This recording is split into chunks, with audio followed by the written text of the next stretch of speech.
Foi Jesus quem trouxe para nós as vestes da salvação.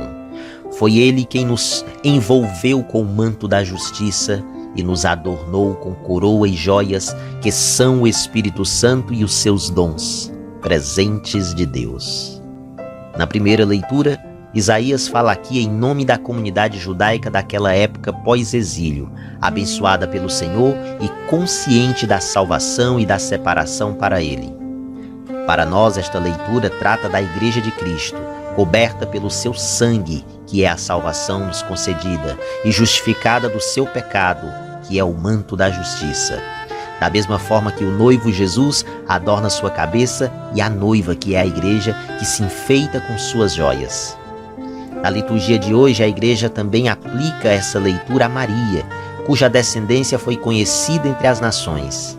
Essa descendência é Jesus como cabeça e a igreja como seu corpo. Quem os vê há de reconhecê-los como descendentes abençoados por Deus. Maria é aquela que exulta de alegria no Senhor e cuja alma regozija-se em Deus. Ele, o próprio Deus, a vestiu da salvação, envolveu-a com o manto da justiça, como primeiríssima pessoa a desfrutar da graça redentora concedida por Cristo. Assim, iniciando em Maria, depois aos outros daquele tempo e por muitos outros ao longo da história, chegou também a nós a salvação e a graça concedida a todos em Jesus. E dessa forma, o Senhor Deus fará germinar a justiça e a sua glória diante de todas as nações. A palavra do profeta Isaías é dirigida a todos aqueles que se consideram descendentes do povo abençoado por Deus.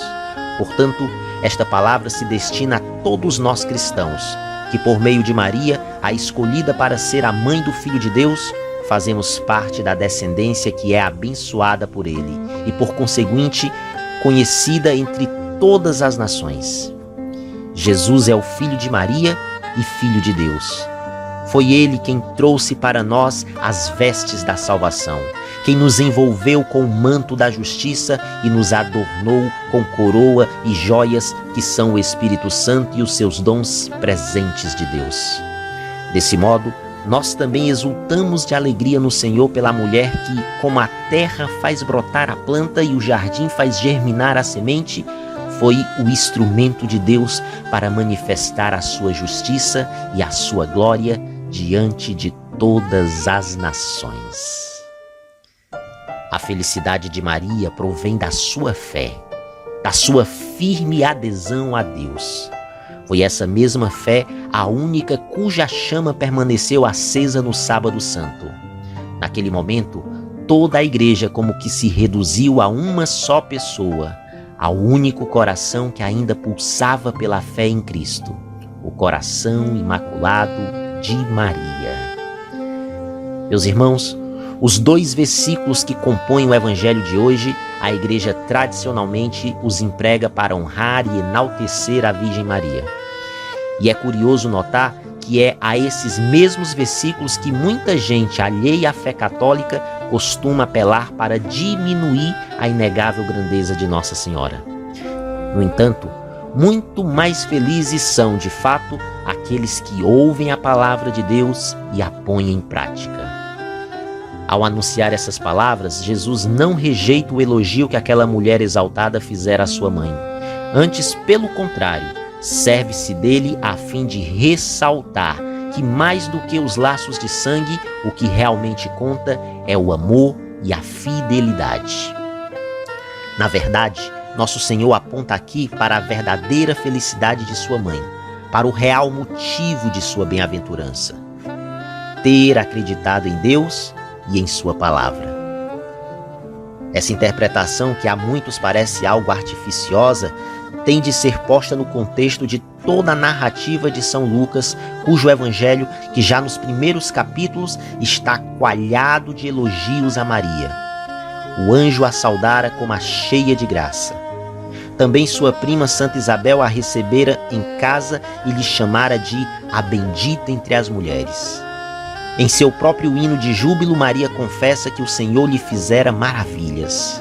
Mas é Isabel, cujas palavras assemelham-se às que ouvimos há pouco de nosso Senhor, que melhor demonstra como o evangelho de hoje se refere especialmente à mãe de Jesus. Bem-aventurada és tu que creste, diz, pois hão de se cumprir as coisas que da parte do Senhor te foram ditas. A felicidade de Maria, com efeito, provém da sua fé, da sua firme adesão, de sua inabalável confiança em seu Filho bem-amado. Fonte de alegria e gozo, foi essa mesma fé a única cuja chama permaneceu acesa no Sábado Santo, quando todos os discípulos, inclusive os que perseveraram ao pé da cruz, haviam fugido. É curioso notar que Maria, ao contrário do que se esperaria de uma mãe amável, foi a única a não correr apressada ao túmulo vazio de Jesus. Os demais discípulos ficaram todos consternados e, esquecidos da profecia tantas vezes repetida da ressurreição, dirigiram-se às pressas para procurar o Senhor entre os mortos. Maria, porém, mantinha viva a fé em seu filho. Ela sabia que ele já não jazia mais naquele sepulcro. Naquele momento, toda a igreja como que se reduziu a uma só pessoa, ao único coração que ainda pulsava pela fé em Cristo, o coração imaculado de Maria.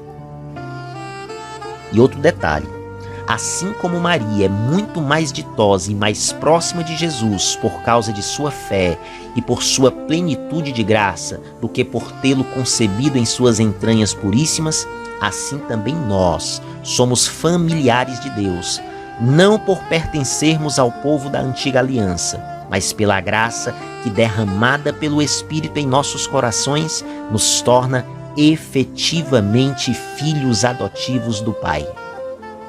Não é a carne que nos une, mas o mesmo batismo, a mesma fé, a participação na mesma natureza divina.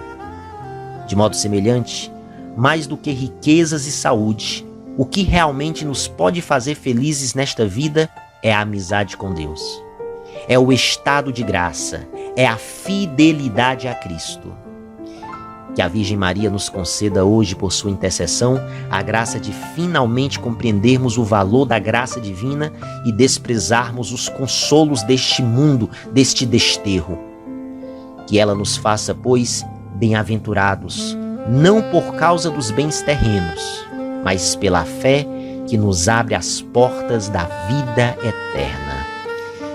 E que hoje, pela intercessão de Nossa Senhora de Fátima, cuja festa celebramos, desça sobre cada um de nós a bênção do Deus Todo-Poderoso, Pai, Filho e Espírito Santo. Amém. Louvado seja o nome de nosso Senhor Jesus Cristo, para sempre seja louvado.